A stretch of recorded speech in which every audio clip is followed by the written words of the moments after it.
രാഷ്ട്രീയത്തിന് പുറത്ത് അങ്ങേക്ക് വലിയൊരു സൗഹൃദ വലയമുണ്ടല്ലോ. അടുത്തിരുന്ന തമാശ പറയാൻ സ്വാതന്ത്ര്യമുള്ള സുഹൃത്തുക്കളുണ്ടോ? അവരോടൊപ്പം സമയം ചെലവഴിക്കാൻ അങ്ങേക്ക് സാധിക്കാറുണ്ടോ? ഇപ്പം അതിന് കുറേ വിഷമമുണ്ട്. എന്നാലും എൻ്റെ പഴയകാല സുഹൃത്തുക്കൾ ഇപ്പോഴും സുഹൃത്തുക്കളായിട്ട് നിൽക്കുന്നുണ്ട്. അവർ എപ്പോഴും കാണും. പിന്നെ മിക്കവാറും ചെല്ലുമ്പോൾ എൻ്റെ കൂടെ ഉണ്ടാവും. അങ്ങനെയൊക്കെയാണ്. അവർ ചിലരെല്ലാം അങ്ങ് പോയി. എന്നാലും ഉള്ളവർ ഇപ്പോഴും ഉണ്ട്. നല്ല നിലക്ക്. അമ്മയും അച്ഛനും ഒക്കെ ഈശ്വര വിശ്വാസികളായിരുന്നു. വീട്ടില് സന്ധ്യാനാമമൊക്കെ ചൊല്ലാറ് പതിവുണ്ടായിരുന്നു. ഈശ്വര വിശ്വാസികളും വലിയ തോതിലുള്ള ഈ അന്നത്തെ കാലത്ത് ഭൂതപ്രേത കാര്യങ്ങളൊക്കെ വലിയ തോതിലുള്ള കാലമാണ്. അതെ അതെ. അപ്പൊ അതിനൊക്കെ വല്ലാതെ വിശ്വസിക്കുന്ന കൂട്ടത്തിലായിരുന്നു. അതില് അമ്മയാണ് ഏറ്റവും കൂടുതൽ ഈ വിശ്വാസങ്ങൾ കൊണ്ടു നടന്നിരുന്നത്. അച്ഛനും വിശ്വാസി തന്നെയാണ്, പക്ഷെ അത്രത്തോളം ഉണ്ടെന്ന് പറയാൻ പറ്റില്ല. പ്രതിഷേധമല്ല സുഹൃത്തെ, അക്രമം അങ്ങനെ പറയൂ. പാർട്ടി സെക്രട്ടറി അടക്കമുള്ള ഒരു അക്രമത്തിന് നേതൃത്വം കൊടുക്കുകയാണ്. ഇതെല്ലാം ജനങ്ങൾ കാണുന്നതിന് ആരെ ആക്രമിച്ചെന്നാ പറയുന്നത്? എവിടെയാണ് അക്രമം ഉണ്ടായത്? CCTVയിലൂടെ കേരളം മുഴുവൻ കണ്ടില്ലേ? പണ്ടായിരുന്നെങ്കിൽ ഇതാകാമായിരുന്നു. കാരണം അന്നൊന്നും ഈ വിഷ്വൽ മീഡിയയോ ചാനലുകളോ ഒന്നും ഇല്ലായിരുന്നു. സോഷ്യൽ മീഡിയ ഇല്ലായിരുന്നു. കള്ളം പറഞ്ഞാൽ കേൾക്കുമായിരുന്നു. നട്ടാൽ കുരുക്കാത്ത നുണയാണ് മുഖ്യമന്ത്രിയും പാർട്ടി സെക്രട്ടറിയും ജനങ്ങളുടെ പറഞ്ഞ് പ്രചരിപ്പിക്കും. പക്ഷെ ഇന്നെല്ലാവർക്കും മനസ്സിലായ കാര്യം എന്താണോ? അപ്പൊ ഇത്തരം കള്ള പറഞ്ഞ് കേസുകാരുടെ പേരിൽ കൊലക്കുറ്റത്തിന് കേസെടുത്തിരിക്കുകയാണ്. ഞാനതാ പറഞ്ഞത്. നവകേരള യാത്രയിലിടയിൽ മുഖ്യമന്ത്രി അംഗരക്ഷകർ ഞങ്ങളുടെ പാർട്ടി പ്രവർത്തകരെ ചെടിച്ചട്ടി കൊണ്ട് അടിച്ചിട്ട് ജീവൻ രക്ഷാ പ്രവർത്തനമാണെന്ന് പറഞ്ഞു. ഒരു കേസെടുത്തിട്ടില്ല അവരുടെ പേരിൽ, അടിച്ചവരുടെ പേരിൽ. ഇതാണ് കേരളത്തിൽ നടക്കുന്നത്. തീർച്ചയായിട്ടും ഡേറ്റാ ചോർച്ചയുടെ ഗുരുതരമായ വിവരങ്ങൾ പുറത്തു വന്നാൽ സർക്കാർ വെട്ടിലാകും എന്നുള്ളത് കൊണ്ട് തന്നെയാണ് ഇത് വഴിതിരിച്ചു വിടാൻ ഇത്തരം കാര്യങ്ങൾ ചെയ്യുന്നത്. ഒന്നും മറഞ്ഞു പോവില്ല. അതൊക്കെ ജനങ്ങളുടെ മുമ്പിലുള്ളതല്ലേ. അതൊക്കെ അവരുടെ വേക്കിനാവാണ്. ഇതെല്ലാം മറന്നു പോകുന്നുള്ളൂ. ജനങ്ങൾ അങ്ങനൊന്നും മറക്കത്തില്ല. ജനങ്ങൾ മറക്കുന്ന കാര്യമില്ല. ഏതായാലും നമ്മുടെ ആരോഗ്യമന്ത്രി ഏറ്റവും നല്ല നടിക്കുള്ള അവാർഡ് കൊടുക്കേണ്ട ഒരാളാണെന്ന് ഇപ്പം ബോധ്യപ്പെടുന്നു. മികച്ച നടിക്കുള്ള അവാർഡ് അവർക്ക് എന്തായാലും കൊടുക്കേണ്ട കാര്യമാണ്. അല്ലല്ല, ഉമ്മൻചാണ്ടിക്കെതിരായിട്ട് ഉമ്മൻചാണ്ടി സ്ത്രീ ചെയ്യുന്നു. ഞാൻ പറഞ്ഞത് നിങ്ങൾ കേട്ടിട്ടുണ്ടായില്ലേ? മലയാളത്തിലല്ലേ ഞാൻ സംസാരിച്ചത്? ഒരു സ്ത്രീ മന്ത്രിക്കെതിരായിട്ട് കേരളത്തിന്റെ ചരിത്രത്തിൽ ഇന്നേ വരെയില്ല. ആദ്യത്തെ സംഭവമാണ്. റീത്ത് വെക്കുക, കൊല്ലുന്നു പ്രഖ്യാപിക്കുക, എന്നിട്ട് കൊല്ലാനുള്ള ശ്രമം നടത്തുക. അതാ ഉണ്ടായേ കേട്ടോ. അതിനെ ലളിതവൽക്ക ഇതാ പത്രം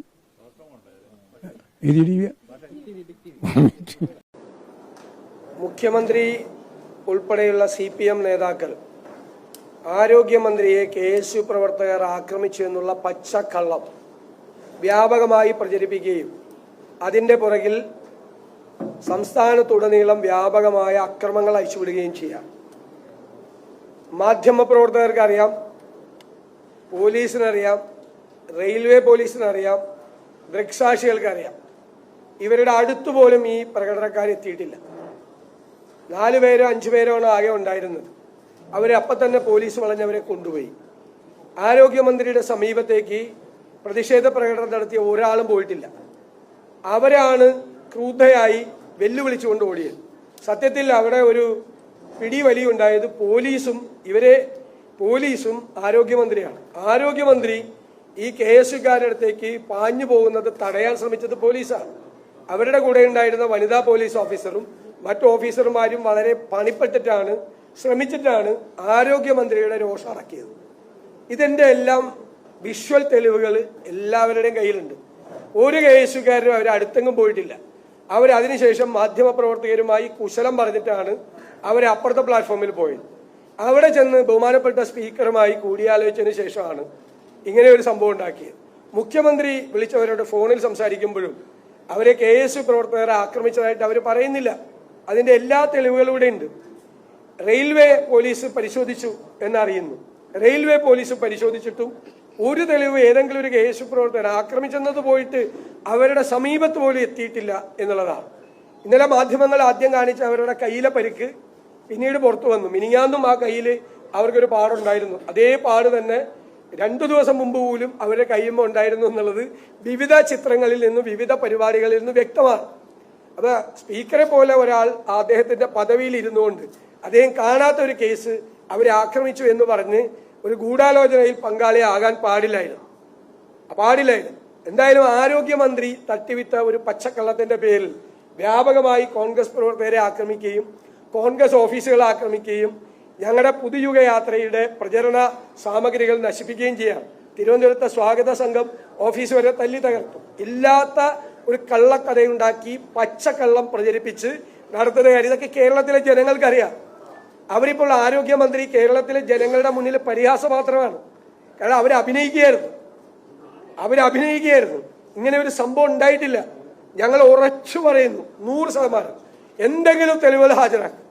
ആർക്കെങ്കിലും വിഷ്വൽ മീഡിയയുടെ മുമ്പിലാണ്, ക്യാമറകളുടെ മുമ്പിൽ നടന്ന ഒരു സംഭവത്തിൽ ഇങ്ങനെ കള്ളത്തരം പ്രചരിപ്പിക്കുന്നത് ശരിയല്ല. ഇപ്പോൾ സംസാരിച്ചുകൊണ്ടിരിക്കുന്ന സർക്കാരിനെതിരായിട്ട് വരുന്ന വിഷയം 1 വർഷം എടുത്തു സർക്കാർ സ്ഥലം എടുക്കാൻ വേണ്ടി. 1 വർഷം. എന്നിട്ട് പ്ലാന്റേഷൻ ഭൂമിക്ക് എക്സംഷൻ കൊടുത്തു. ഞങ്ങൾക്ക് പ്രത്യേകമായി സ്ഥലം തരാമെന്ന് പറഞ്ഞിരുന്നു. അവസാനം അത് നിഷേധിച്ചു. ഞങ്ങൾ അപ്പോഴാണ് സ്ഥലം അന്വേഷിച്ചു പോയത്. സർക്കാർ 1 വർഷം സ്ഥലം എടുക്കാൻ പോയപ്പോൾ ഞങ്ങൾ 4 മാസം കൊണ്ട് സ്ഥലം എടുത്തു. 4 മാസം കൊണ്ട്. രണ്ടാമത് നിങ്ങൾ പറ, ഏത് യോഗത്തിൽ വെച്ചാണ്, ഏത് രേഖ തന്നിട്ടാണ് അവിടെ വീട് പണിയാൻ നിങ്ങൾ ആവശ്യപ്പെട്ടത്? ആ രേഖയുടെ കോപ്പി ഹാജരാകട്ടെ.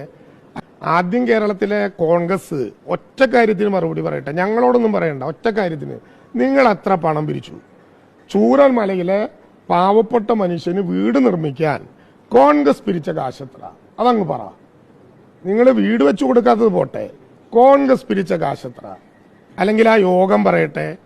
2024 ഡിസംബർ മാസത്തിൽ പ്രതിപക്ഷ നേതാവും ഉപനേതാവും ബന്ധപ്പെട്ട MLAയും അടക്കം 100 വീടിന് മുകളിൽ പണിയുന്നവരുടെ യോഗം നടത്തിയപ്പോൾ 5 സെന്റ് സ്ഥലം 25 ലക്ഷം രൂപ പണിയാൻ, ഒരുമിച്ചു പണി, ഒരു ഏജൻസി, ഇതെല്ലാം ചർച്ച ചെയ്തപ്പോൾ 2 വിഷയമല്ലേ അവിടെ വന്നുള്ളൂ. ഒന്ന് 5 സെന്റ് വർദ്ധിപ്പിക്കണം, 25 ലക്ഷം കുറയ്ക്കണം. 5 സെന്റ് വർദ്ധിപ്പിച്ച് 7 സെന്റാക്കി, 25 ലക്ഷം കുറച്ച് 20 ലക്ഷമാക്കി. പ്രതിപക്ഷ നേതാവ് ഇടയ്ക്കിടയ്ക്ക് പറയുന്നുണ്ട് കർണാടക ഗവൺമെന്റ് 100 വീട് തന്നു. എവിടെ 100 വീട് തന്നു? കർണാടക ഗവൺമെന്റ് 10 കോടി രൂപ തന്നു. അതുകൊണ്ട് 50 വീട് വയ്ക്കാം. തെറ്റി പറയണ്ട, മാറ്റി പറഞ്ഞോ, 50 വീട് വയ്ക്കാം. അതിനു പകരം എത്രയോ പണം കേരളം വിവിധ സംസ്ഥാനങ്ങളിൽ ദുരന്തമുള്ളവർക്ക് കൊടുത്തിട്ടുണ്ട്. വിവിധ സംസ്ഥാനങ്ങൾ കേരളത്തിന് ദുരന്തം വന്നപ്പോൾ തന്നിട്ടുണ്ട്. അത് 2 സ്റ്റേറ്റുകൾ തമ്മിലുള്ള കൊടുക്കൽ വാങ്ങലാണ്. കോൺഗ്രസും കോൺഗ്രസിന്റെ ബഹുജന സംഘടനകളും ചൂരൽമലയ്ക്ക് വേണ്ടി പിരിച്ച കാശിന്റെ കണക്ക് ആരെങ്കിലും ചോദിക്കുന്നുണ്ടെങ്കിൽ ഞങ്ങൾ ചോദിക്കുന്നില്ല. അതിന് മറുപടി പറയുന്നതിന് പകരം ഞങ്ങൾ മന്ത്രിമാരെയും ഗവൺമെന്റിനെയും ആക്രമിക്കാൻ തുനിയുന്നത് ഒരു രാഷ്ട്രീയ പാപ്പരത്വമാണ്. ചൂരൽമലയിലെ ജനങ്ങളോട് നീതി നിങ്ങൾ നടപ്പിലാക്കണം. 3.5 ഏക്കർ സ്ഥലത്ത് 100 വീട് പണിയും എന്ന് പറഞ്ഞാൽ ഒരു വീടിന് വഴിയടക്കം നിങ്ങൾ എത്ര സെന്റ് സ്ഥലം കണ്ടിട്ടുണ്ട് എന്നുള്ളതിൽ തന്നെ അത്ഭുതം. ഞാൻ ആ ചർച്ചയിലേക്ക് പോകുന്നില്ല. അല്ല, കയ്യേറ്റം ഒരിക്കലും പാടില്ല. സമരജന അവകാശം എല്ലാവർക്കും ഉണ്ട്. ഇപ്പം ഉമ്മൻചാണ്ടി പണ്ട് കല്ലെറിഞ്ഞില്ലേ? ഉമ്മൻചാണ്ടി ഗുരുതരമായി പരിക്ക് പറ്റിയില്ലേ? നെഞ്ചിനാണുള്ള കല്ലുണ്ടെന്ന്, മൂക്കനും. അപ്പം അത് കയ്യേറ്റം ഒരിക്കലും ഞങ്ങൾ അംഗീകരിക്കുന്ന ആളല്ല. സമരം ആർക്കും ചെയ്യാം, പക്ഷെ അത് കൃത്യമായി സമാധാനപരമായിരിക്കണം. ഒരു ടാർഗറ്റഡ് സമരത്തിലേക്ക് പോകുന്നുണ്ടോ? അല്ല, ഞാൻ പറഞ്ഞല്ലോ, ഞങ്ങൾ കയ്യേറ്റത്തിന് അനുകൂലമല്ല, അക്രമത്തിന് അനുകൂലമല്ല, മർദ്ദനങ്ങൾ കൂട്ടിക്കുന്നവരല്ല. ഇത് സമാധാനപരമായി ഗാന്ധിയൻ മാർഗത്തിൽ സമരം ചെയ്യാം. മറിച്ച് കയ്യേറ്റത്തിനും ഞങ്ങൾ യോജിക്കുന്നില്ല. തെരഞ്ഞെടുപ്പ് പ്രചരണത്തിൽ തുടങ്ങിയിരിക്കുകയാണ്.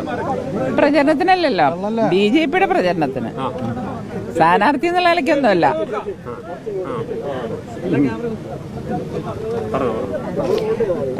ഞാൻ BJPയുടെ പ്രചരണം നമ്മൾ തുടങ്ങി, അത്രയേ ഉള്ളൂ.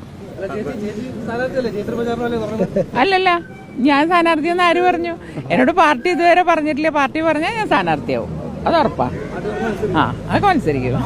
അല്ല, ഇപ്പൊ ഇത്തവണ സ്വാഭാവികമായിട്ടും സാധ്യത കൂടുതൽ. ഇപ്പൊ ചേച്ചി കഴിഞ്ഞ 2 തവണ ഇവിടെ നിയമസഭാ സ്ഥാനാർത്ഥിയായിരുന്നു ചേച്ചി, UDF-ലായിരുന്നു മാത്രം. അപ്പൊ ഇവിടുത്തെ എല്ലാ പ്രവർത്തകരെയും പാർട്ടി എല്ലാ ആളുകളെയും നന്നായിട്ട് അറിയാം. അത് വിജയസാധ്യതയിൽ ചേച്ചി വന്നാൽ കൂടില്ലേ? അതൊന്നും എനിക്കറിയില്ല. ഞാൻ മാക്സിമം എൻ്റെ പണി ഞാൻ ചെയ്യും. എന്നെ പണിയാതിരുന്നാൽ മതി. കാരണം ഇത്രയും ഞാൻ കഴിഞ്ഞ പ്രാവശ്യം വളരെ പ്രതീക്ഷയോട്ടാണ് വന്നത്. വളരെ സങ്കടത്തോടു കൂടിയിട്ടാണ് ഞാൻ ഇവിടുന്ന് പോയത്. അത് ഇപ്രാവശ്യം ഉണ്ടാവില്ല. കാരണം എനിക്ക് തൃശ്ശൂരുകാരെ അറിയാം. അതിലൊരു 5-6 പേര് നമുക്കിട്ട് താങ്ങിയെന്നല്ലാണ്ട് തൃശ്ശൂരുകാർ അല്ലെങ്കിൽ ഞാൻ വീണ്ടും തിരിച്ച് തൃശ്ശൂർക്ക് തന്നെ വരില്ലല്ലോ. അത് എൻ്റെ നാട്ടുകാരോടുള്ള എൻ്റെ സ്നേഹമാണ്. അതുണ്ടായിരുന്നു, അത് ഉറപ്പാണ്. മത്സരിക്കാൻ പറഞ്ഞാൽ അത് തൃശ്ശൂർ തന്നെ മത്സരിക്കില്ല. ഇല്ല, ഒന്നും പറഞ്ഞിട്ടില്ല. ക്യാമ്പ് ഉണ്ടാവില്ല. ഇത് എൻ്റെ വീടന്നില്ല. എനിക്കിവിടെ സ്വന്തം വീടുണ്ട്, ഞാൻ വരാറുണ്ട് പോവാറുണ്ട്, ആരെയും അറിയിക്കാറില്ല എന്നേ ഉള്ളൂ. അല്ല, ഇനിയിപ്പോൾ അത് ഞാനല്ല വേറെ ആളാണെങ്കിലും എൻ്റെ പ്രവർത്തന മണ്ഡലം തൃശ്ശൂർ തന്നെയായിരിക്കും. തൃശ്ശൂർ ആര് നിൽക്കണോ അവർക്ക് വേണ്ടി ഞാൻ പ്രവർത്തിക്കും.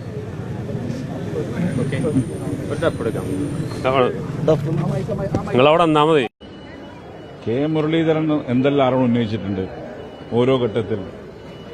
നിങ്ങളുടെ ആർക്കൈവ്സിൽ പോയി ഒന്ന് പരിശോധിച്ചാൽ നിങ്ങൾക്ക് തിരിയും. അദ്ദേഹം ഓരോ ഘട്ടത്തിൽ ഓരോ നേതാക്കന്മാർക്ക് നടത്തിയ ആക്ഷേപങ്ങളും ആരോപണങ്ങളും. അതുകൊണ്ട് അദ്ദേഹത്തിന്റെ ആരോപണങ്ങൾക്ക് ഏതായാലും ഞാൻ മറുപടി പറയുന്നില്ല. പിന്നെ ആരോഗ്യമന്ത്രിയുടെ ആരോഗ്യത്തിൽ അന്വേഷിച്ചു നോക്ക്. ഞാൻ തേർഡ് പ്ലാറ്റ്ഫോമിലായിരുന്നു, ശരി തന്നെയാണ്. അവര് ട്രെയിനിൽ കയറാൻ വേണ്ടി വന്നതാണ്. തേർഡ് പ്ലാറ്റ്ഫോമിൽ എത്തിയപ്പോഴാണ് ആകെ അസ്വസ്ഥരാവുകയും അവർക്ക് മൂവ് ചെയ്യാൻ പറ്റിയ സാഹചര്യം ഉണ്ടാവുകയും ചെയ്തത്. ആ ഘട്ടത്തിലാണ് ഞാനിതൊന്നും അറിയുന്നില്ല. അപ്പോഴാണ് അവർക്ക് സംസാരിക്കാൻ സാധിക്കുന്നില്ല. അവർ കഴുത്തിങ്ങനെ വേദന കൊണ്ട് കഴുത്തിങ്ങനെ ഇളക്കി കളിക്കുന്നു, കൈകൊണ്ടിതാകുന്നു.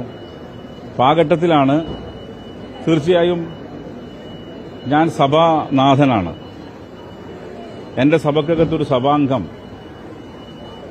ഇത്തരത്തിൽ മാൻഹാൻഡിൽ ചെയ്യപ്പെട്ടാൽ അവരുടെ ആരോഗ്യം സംരക്ഷിക്കേണ്ട ഉത്തരവാദിത്വം സഭാനാഥൻ എന്നുള്ള എനിക്കുണ്ട്. അപ്പോൾ സ്വാഭാവികമായും സഭാ നേതാവിന്റെ ശ്രദ്ധയിൽപ്പെടുത്തും. ഇങ്ങനെ മന്ത്രിക്ക് നേരെ ഒരു കയ്യേറ്റം നടന്നിരിക്കുന്നു. അതിന്റെ ഭാഗമായി അഡ്മിറ്റ് ചെയ്തു. സമരങ്ങൾ പ്രൊമോട്ട് ചെയ്യപ്പെടേണ്ട, സമരങ്ങളിപ്പോ നടത്തണ്ടെന്ന് പറയാൻ പറ്റില്ല. ജനാധിപത്യ സമൂഹമാണ്. ജനാധിപത്യത്തിൽ പ്രതിഷേധിക്കാനുള്ള അവകാശം ഏതൊരു പൌരനുമുണ്ട്. മന്ത്രിക്ക് നേരെ പ്രതിഷേധിക്കുകയും ചെയ്യാം. പക്ഷേ there need some extent, to certain extent മാത്രമേ സമരം ചെയ്യാൻ പാടുള്ളൂ. ഒരു മിനിറ്റ്, തിരുവനന്തപുരത്തും പുറത്തും നിരവധി സമരങ്ങൾക്ക് നേതൃത്വം കൊടുത്ത ആളാണ് ഞാൻ ഉൾപ്പെടെ. പക്ഷെ ഇന്നേ വരെ ഒരു മന്ത്രിയോ വനിതാ മന്ത്രിയോ കൈയേറ്റം ചെയ്യുന്ന രീതി ഉണ്ടായിട്ടില്ല. ഒരു സഭാനാഥൻ എന്നുള്ള എനിക്ക് വി.ഡി. സതീശന് നേരെയും ഉമാ തോമസിന് നേരെ നടന്നാലും ഇതേ ഫീല് തന്നെയാണ്.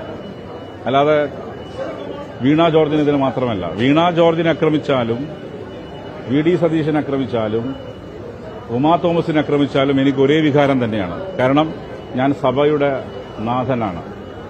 അതിന്റെ ഉത്തരവാദിത്തം മാത്രമാണ് നിർവഹിച്ചിട്ടുള്ളത്. ഉയർന്നു വരുന്ന പ്രധാനപ്പെട്ട ഒരു വിമർശനം സമമാധ്യമങ്ങളടക്കം, അതായത് ഈ സമരം നടക്കുമ്പോൾ കേസ് പ്രവർത്തകർ അങ്ങോട്ടേക്ക് പാഞ്ഞെടുക്കുന്നുണ്ട്. പക്ഷേ പുറത്തു വന്ന ഒരു ദൃശ്യങ്ങളിലും ഈ വീണയുടെ വിമാനത്തിന്റെ അടുത്തേക്ക് കേസ് പ്രവർത്തകർ പോകുന്ന ഒരു ദൃശ്യം ഇതുവരെ പുറത്തു വന്നിട്ടില്ല. കേസ് പ്രവർത്തകർ അങ്ങോട്ട് ചെല്ലാതെ എങ്ങനെ വീണയ്ക്ക് പരിക്കേറ്റു എന്നതാണ് പ്രധാനമായി വി.ഡി. സതീശൻ ഉൾപ്പെടെ ഉന്നയിക്കുന്ന പ്രധാനപ്പെട്ട ആരോപണം. വീണ ജോർജിന് പരിക്ക് പറ്റിയെന്ന് എനിക്ക് ബോധ്യമുള്ള കാര്യമാണ്. അദ്ദേഹം ആരോഗ്യ പ്രശ്നങ്ങൾ ഉണ്ടായിരുന്നു, അവർ അസ്വസ്ഥരായിരുന്നു. ആ അസ്വസ്ഥയുടെ ഭാഗമായിട്ടാണ് അവരെ ഹോസ്പിറ്റലിലേക്ക് കൊണ്ടുപോയിട്ടുള്ളത്. മറ്റിപ്പോൾ ഓരോരാൾ ഉന്നയിക്കുന്ന ആരോപണങ്ങൾക്ക് ഞാൻ മറുപടി പറയേണ്ട കാര്യമില്ല. കേരള സ്റ്റോറി ഇപ്പോൾ അവർ പ്രദർശിപ്പിക്കാനുള്ള അധികാരം അവകാശമുണ്ടല്ലോ. അത് കാണുമ്പോൾ ജനങ്ങൾ പ്രതികരിക്കും. കേരളത്തിലെ യഥാർത്ഥ സ്റ്റോറി കേരളത്തിന്റെ വികസന പ്രവർത്തനമാണ്. അത് പിന്നെ മനഃപൂർവ്വം രാഷ്ട്രീയ വൈരാഗ്യത്തോടുകൂടി കേരളത്തിൽ ഇടതുപക്ഷ ജനാധിപത്യ മുന്നണി ഗവൺമെന്റിനെതിരെ തയ്യാറാക്കിയിരുന്ന 100% പച്ചക്കള്ളമായിട്ടുള്ള സ്റ്റോറിയാണ് കേരള സ്റ്റോറി സെക്കൻഡ്. അത് ജനങ്ങൾ 6 ബാലകൃഷ്ണയുടെ മോനെ രാഷ്ട്രീയം പഠിപ്പിക്കേണ്ട. വർഷം കൊണ്ട് എല്ലാവരും പേടിച്ചിട്ടുമല്ല, അങ്ങനെയൊന്നും പേടിക്കുകയില്ല. ഒരു അനുകമ്പാപൂർവമായൊരു സമീപനം സ്വീകരിച്ചുകൊണ്ട് ഒരു ദയവ് കാണിക്കുകയാണ്. അവരെ സർവീസിൽ തിരിച്ചെടുക്കാൻ KSRTC MDക്ക് ഞാൻ നിർദ്ദേശം കൊടുക്കുകയാണ്. സ്നേഹമാണോ ജീവൻ കൊടുത്ത് സ്നേഹിക്കും. തെറ്റിന് ഒരു ക്ഷമ ആവശ്യമുണ്ട് എന്നുള്ളതുകൊണ്ട് സ്വന്തം കഞ്ഞിയിൽ പാറ്റയിടരുത്. തെറ്റാണെന്ന് ബോധ്യമുണ്ട്. നിയമസഭയിലടക്കം ചില ആളുകൾ പറഞ്ഞു ഞാനും ബാലപാലോട് ചേർന്ന് മുറിച്ചേച്ചാണ് അവരെ പിരിച്ചു. അല്ല, അവർ തന്നെയാണ് മുറിച്ചത്. ഒരു കാര്യം കൂടി പറഞ്ഞുകൊണ്ട് എല്ലാത്തിനും നമ്മളൊരു പല കാര്യങ്ങളും ക്ഷമിക്കേണ്ടതുണ്ട് ജനാധിപത്യത്തിൽ. കൊട്ടാരക്കര ബസ് സ്റ്റേഷനിൽ സമരത്തിൻ്റെ അന്ന് 8 വണ്ടികൾ ഡാമേജ് ചെയ്ത 4 പേരുണ്ട്. അവരെ സർവീസിൽ നിന്ന് പിരിച്ചുവിട്ടു. സർക്കാർ ഒരു അനുകമ്പാപൂർവ്വം പരിഗണിച്ചുകൊണ്ട് അവരെ സർവീസിൽ തിരിച്ചെടുക്കാൻ KSRTC MDക്ക് ഞാൻ നിർദ്ദേശം കൊടുക്കുകയാണ്. ഇവിടെ വെച്ചാണ് സംഭവം. തെറ്റ് ചെയ്തവരെ ശിക്ഷിച്ചു, പക്ഷെ അവരത് തിരിച്ചറിഞ്ഞു, ശിക്ഷ കിട്ടും എന്നവർ അറിഞ്ഞു. ഇനി അധികം ദ്രോഹിക്കുന്നില്ല. അവരെ പിരിച്ചുവിട്ടവരാണ്. അവരെ സർവീസിലേക്ക് തിരിച്ചെടുക്കാൻ KSRTC MDക്ക് ഇവിടെ വെച്ച് ഞാൻ നിർദ്ദേശം കൊടുക്കുകയാണ്. അതിനകത്ത് രാഷ്ട്രീയമില്ല. അത് അന്ന് ചെയ്തത് തെറ്റാണ്, അവർ ചെയ്തത് തെറ്റാണെന്ന് ബോധ്യമുണ്ട്. നിയമസഭയിലടക്കം ചില ആളുകൾ പറഞ്ഞു ഞാനും ബാലപാലോട് ചേർന്ന് മുറിച്ചേച്ചാണ് അവരെ പിരിച്ചു. അല്ല, അവർ തന്നെയാണ് മുറിച്ചത് എന്ന് എനിക്ക് ഉത്തമ ബോധ്യമുണ്ട്, പോലീസിനും ഉത്തമ ബോധ്യമുണ്ട്. പക്ഷേ ഞാൻ പിരിച്ചുവിടാൻ തീരുമാനിച്ചു, പിരിച്ചുവിടുകയും ചെയ്തു. പക്ഷേ ഈ നാട്ടുകാരായതുകൊണ്ടും അവർക്ക് ഒരു തെറ്റിന് ഒരു ക്ഷമ ആവശ്യമുണ്ട് എന്നുള്ളതുകൊണ്ട് സ്വന്തം കഞ്ഞിയിൽ പാറ്റയിടരുത്, സ്വന്തം മുതൽ നശിപ്പിക്കരുത്. ഒരു ഡ്രൈവറെ സംബന്ധിച്ച് അവൻ്റെ അന്നം എന്ന് പറയുന്നത്, അവൻ്റെ ജീവൻ എന്ന് പറയുന്നത് സ്റ്റിയറിംഗാണ്. അതിനെ തകർക്കുന്ന തരത്തിലുള്ള പ്രവർത്തനം പാടില്ല. മേലിൽ ഇതാരും ആവർത്തിക്കരുത് എന്ന് പറഞ്ഞുകൊണ്ട് അവർ 4 പേരോടും പുറത്ത് സർക്കാർ അവരെ തിരിച്ചെടുക്കാൻ തീരുമാനിച്ചുള്ള വാർത്ത ഞാൻ അറിയിക്കുകയാണ്. അത് MD ചെയ്യും. ഏതാനും ദിവസങ്ങൾക്കുള്ളിൽ അത് ചെയ്യാൻ ഞാൻ നിർദ്ദേശം കൊടുക്കുകയാണ്. നമുക്ക് മുന്നോട്ട് പോയി. ഇവിടെ രാഷ്ട്രീയം ഞങ്ങളെ പഠിപ്പിക്കേണ്ട. ആരെ R ബാലകൃഷ്ണപിള്ള മോനെ രാഷ്ട്രീയം പഠിപ്പിക്കേണ്ട എന്നേ ഞാൻ പറഞ്ഞുള്ളൂ. മേലെ ഇറക്കിയാൽ അങ്ങോട്ടും മേലെ ഇറക്കും. സ്നേഹമാണോ ജീവൻ കൊടുത്ത് സ്നേഹിക്കും. ഇപ്പം തെറ്റ് ചെയ്തവരാണ്, അവരോട് സ്നേഹത്തോടെ പുറത്തു. ആരും ശുപാർശ ചെയ്തിട്ടല്ല കേട്ടോ, ഒരു നേതാവ് ശുപാർശ ചെയ്തിട്ടല്ല. ഞാൻ എൻ്റെ മനസ്സുകൊണ്ട്, ഞാനൊരു വൈരാഗ്യത്തോടെ ആളുകൾ പെരുമാറുന്ന ആളല്ല. ഞാൻ മനസ്സുകൊണ്ട് അത് എൻ്റെ തീരുമാനമാണ്. ഞാനൊരു തീരുമാനം MD അറിയിച്ചാണ്. നിങ്ങളെല്ലാം വെച്ച് കൊട്ടാരക്കര വെച്ച് തന്നെ പറയുകയാണ്. എല്ലാ രാഷ്ട്രീയ പാർട്ടിക്കാരും എല്ലാ യൂണിയൻകാരും കേൾക്കാൻ ഞാൻ പറയുകയാണ്. അത് എൻ്റെ മനസ്സിൽ ആരുടെയും ശുപാർശ കൊണ്ട് എല്ലാവരെയും പേടിച്ചിട്ടുമല്ല, അങ്ങനെയൊന്നും പേടിക്കുകയില്ല. ഒരു അനുകമ്പാപൂർവമായൊരു സമീപനം സ്വീകരിച്ചുകൊണ്ട് ഒരു ദയവ് കാണിക്കുകയാണ് പിരിച്ചുവിട്ടവരെ തിരിച്ചെടുക്കാൻ നിർദ്ദേശം നൽകിയത്. അല്ല പേടിച്ചിട്ടൊന്നും ആണെന്ന് വിചാരിക്കല്ലേ, ഒരു പേടിയില്ല അതിലൊന്നും. അങ്ങനെയൊന്നും പേടിയൊന്നുമില്ല. അത് പേടിക്കാൻ വേറെ ആളെ നോക്കിയാൽ മതി. ഇന്നലെ രാത്രി മുതൽ ഒരു വാർത്ത കാണുന്നുണ്ടായിരുന്നു, എനിക്കെതിരെ മ്യൂസിയം പോലീസ് പോക്സോ കേസിൽ FIR ഇട്ടു എന്ന്. ഇതിൻ്റെ പശ്ചാത്തലം ഞാൻ അന്വേഷിച്ചു. 33.5 വർഷം കേരള പോലീസിൽ ജോലി ചെയ്ത ഒരു വനിതാ പോലീസ് ഉദ്യോഗസ്ഥ ആണ്. അതുപോലെ 2012 പോക്സോ ഇറങ്ങിയപ്പോൾ വളരെയധികം സന്തോഷിച്ചിരുന്ന ഒരാളാണ്. കുട്ടികൾക്ക് വേണ്ടിയും സ്ത്രീകൾക്ക് വേണ്ടിയും വളരെയധികം പ്രവർത്തിച്ചിരുന്ന ഒരാളുമാണ്. പ്രത്യേകിച്ച് നിർഭയ സ്കീം വന്നപ്പോൾ അതിൻ്റെ നോഡൽ ഓഫീസറായിരുന്നു.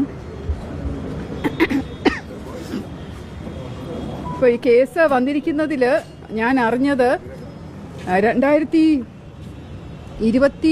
2021-ലോ ഞാൻ ചെയ്ത ഒരു വീഡിയോ, സസ്നേഹം ശ്രീലേഖ എന്ന ചാനലിൽ ഞാൻ ചെയ്ത വീഡിയോയിൽ ഒരു പ്രായപൂർത്തിയാകാത്ത പെൺകുട്ടിയുടെ പേര്, പീഡനത്തിനിരയായി മരണപ്പെട്ട പെൺകുട്ടിയുടെ പേര് വെളിപ്പെടുത്തി എന്നാണ് പറഞ്ഞിരിക്കുന്നത്. ആ കുട്ടി ഇപ്പോൾ കിളിരൂർ കേസാണ് പറഞ്ഞിരിക്കുന്നതെന്നാണ് അറിഞ്ഞത്. ആ കേസ് ഞാൻ നേതൃത്വം നൽകിയ ടീമാണ് അന്വേഷിച്ചത്. അതിലെ എല്ലാ പ്രതികളെയും ശിക്ഷിക്കുകയും ചെയ്തു. കേരള പോലീസ് അന്വേഷിച്ച് പിന്നീട് CBIക്ക് കൈമാറിയ കേസാണ്. ആ കേസിലെ പെൺകുട്ടി നമ്മുടെ FIR-നകത്ത് മൈനർ എന്നാണ് എഴുതിയിരുന്നതെങ്കിലും അന്വേഷണത്തിലെ ഈ കുട്ടിക്ക് പ്രായപൂർത്തിയായതാണ് എന്ന് വെളിവായിട്ടുണ്ട്. ആ കുട്ടി മരണപ്പെടുമ്പോൾ അതിൻ്റെ പ്രായം 2003-ലാണെന്നാണ് എൻ്റെ ഓർമ്മ. 2002 രജിസ്റ്റർ ചെയ്ത കേസ് 2003 പെൺകുഞ്ഞ് മരിച്ചുപോയി. അപ്പോൾ അതിൻ്റെ പ്രായം 20-നോട് അടുപ്പിച്ചിട്ടുണ്ടായിരുന്നു. അപ്പോൾ വളരെ ചെറിയ കുട്ടിയായതുകൊണ്ടായിരിക്കും അങ്ങനെ ഒരു ധാരണ പൊതുവെ വന്നത്. അതുകൊണ്ട് ആ കുട്ടി മൈനർ അല്ല, 18 വയസ്സിന് മുകളിലുള്ളതായിരുന്നു. ആ ഒരു കാര്യം കൊണ്ട് പോക്സോ കേസ് ഇതിനകത്ത് നിൽക്കില്ല. അപ്പോൾ പോക്സോ കേസ് നിൽക്കില്ല എന്നുള്ള കാര്യം പോലീസ് ഒന്ന് അന്വേഷിച്ചാൽ മനസ്സിലാവും. കാരണം ഇതിപ്പോൾ ഒരു അഡ്വക്കേറ്റ് കൊടുത്തിരിക്കുന്ന ഒരു ഹ്യൂമൻ റൈറ്റ്സ് സിവിൽ റൈറ്റ്സ് ഫോറത്തിൻ്റെയോ മറ്റോ ഒരു അഡ്വക്കേറ്റാണ്. അദ്ദേഹം കൊടുത്തിരിക്കുന്ന കേസ് ഇപ്പോഴാണ്. അത് വ്യക്തി ഹത്യ നടത്താൻ വേണ്ടി ഇപ്പോൾ ഞാൻ രാഷ്ട്രീയത്തിൽ കയറിയപ്പോൾ മുതൽ എനിക്കെതിരെ ഇതുപോലെയുള്ള പരാമർശങ്ങൾ, വിമർശനങ്ങൾ, വ്യക്തിഹത്യകളൊക്കെ നടന്നുകൊണ്ടിരിക്കുകയാണല്ലോ. അപ്പോൾ ഇപ്പോൾ പ്രത്യേകിച്ചും ഇലക്ഷൻ അടുത്ത് വന്നുകൊണ്ടിരിക്കുമ്പോൾ ഇതുപോലെ വീണ്ടും വേണം കുത്തിപ്പൊക്കാൻ വേണ്ടി കൊടുത്തതാണെന്നാണ് എനിക്ക് തോന്നുന്നത്. ഒരു അമ്മയും ഒരു സ്ത്രീയും ഒരു പോലീസ് ഉദ്യോഗസ്ഥയുമായിരുന്ന ഞാൻ ഒരിക്കലും അറിഞ്ഞുകൊണ്ട് ഒരു പെൺകുട്ടിക്കോ സ്ത്രീക്കോ